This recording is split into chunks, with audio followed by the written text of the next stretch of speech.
সিলেট ৬ আসনের সাবেক সংসদ সদস্য ও সাবেক শিক্ষামন্ত্রী নুরুল ইসলাম নাহিদ এবং তার স্ত্রী জুহরা জেসমিনের দেশ থেকে নিষেধাজ্ঞা দিয়েছেন আদালত।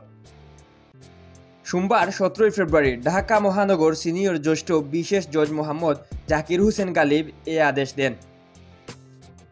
আবেদনে বলা হয়, নুরুল ইসলাম নাহিদের বিরুদ্ধে ক্ষমতার অপব্যবহারপূর্বক নিয়োগ বাণিজ্য, টেন্ডার বাণিজ্য, বিভিন্ন অনিয়ম ও দুর্নীতির মাধ্যমে সরকারি উন্নয়ন প্রকল্পের অর্থ আত্মসাৎপূর্বক বিদেশে অর্থ পাচারসহ নিজ নামে ও পরিবারের সদস্যদের নামে জ্ঞাত আয় বহির্ভূত সম্পদ অর্জনের অভিযোগের অনুসন্ধান চলছে।